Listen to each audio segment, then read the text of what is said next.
waxaan ku soo celinaynaa awood dhulalka Soomaaliyeed oo Itoobiya iyo Kenya maamulaan. Wuxuu ahaa balanqaadi aan weli looga baran musharax ku jira oo la doorasho kursiga xilka ugu sareeya madaxweynenimo Soomaaliya. Sababta ugu weyn tahay iyagoo u arka musharaxiinta ka hadlida iyo balanqaadyada arrimahan oo kale xasaasiga ah ee la xiriira dhulalka Soomaalida ee ku jira gacanta dalalka Itoobiya iyo Kenya mid saameynaya xukunkooda la xiriira qabashada xilka ugu sareeya dalka ee madaxweyne. Balse kani wuxuu ahaa kelmado balanqaadi oo la doorasho lagu galo kuwii ugu adkaa oo laga maqlo siyaasi Soomaali ah oo u tartamaya kursiga ugu sareeya dalka ee madaxweyne. Wuxuu ahaa mid hadalhayn badan ka dhaxdhaliyay bulshada Soomaaliyeed kadib markii fajaciso la yaab uu ku noqday siyaasi sidan ugu dhirta dhulal Soomaaliya ka maqan sidoo kalena balan ku qaada inta ka dhul Soomaaliyeed ka maqan aysan ka sabri doonin awoodna ay u adeegsan doonaan soo celinta dhulalka ay Soomaalida degto oo ay kala maamulaan dawladaha Itoobiya iyo Kenya.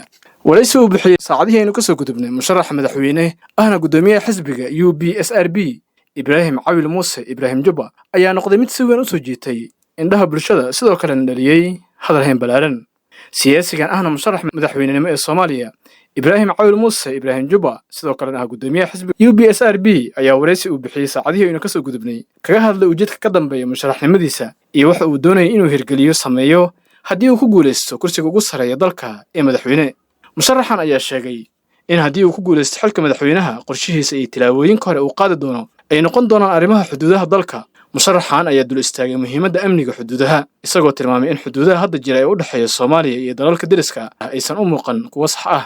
mar waxa laga weydiiyay musharaxan in balanqaadyadan kulkulul ay yihiin kuwa uun la mid ah balanqaadyada ay sameeyaan musharaxiinta kale oo aysan ahayn kuwa la fulin doono ayuu sheegay in iyagu ka duwan yihiin siyaasiyiinta kale oo taagan xilka madaxweynaha Soomaaliya. isagoo tilmaamaya sababta aysan musharaxiinta kale ugu dhaweyn karin balanqaadyadooda ayuu ku sheegay inay sabab u tahay gacmo shisheeye iyo caqabado dibadda kaga yimaada sidaas darteedna ugu dambeyn ay balanqaadyadooda u noqdaan kuwa fashilma. balse wuxuu isagu sheegay in iyagu caqabadahaasi qorshayaashii ay ku wajihi lahaayeen ay u diyaarsan yihiin. musharaxan ayaa sheegay in caasimadda saddexaad ee Soomaaliya tahay magaalada Diradhaba oo ay maamusho dowladda Itoobiya halka dhinaca dalka Kenya uu musharaxan tilmaamay in Soomaaliya xuduudda ay la wadaagto Kenya ay ka bilaabanayso magaalada Gaarisa dhulka Soomaalida oo ay dowladda Kenya maamusho sidoo kalena tahay caasimadda afraad ee Soomaaliya. caasimadda koowaad waa Muqdisho, midda labaad waa Hargeysa, caasimadda saddexaad waa Diradhaba, caasimadda afraad ee Soomaaliya waa Gaarisa.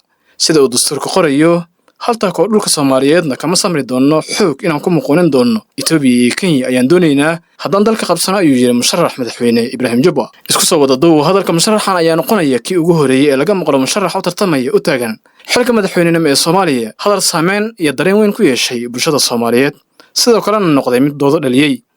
haddaba su'aashu waxay tahay hadalka musharaxan ma wuxuu noqon doonaa mid dhab ah mise waa hadal un ku eg ololaha oo taageero lagu raadinayo.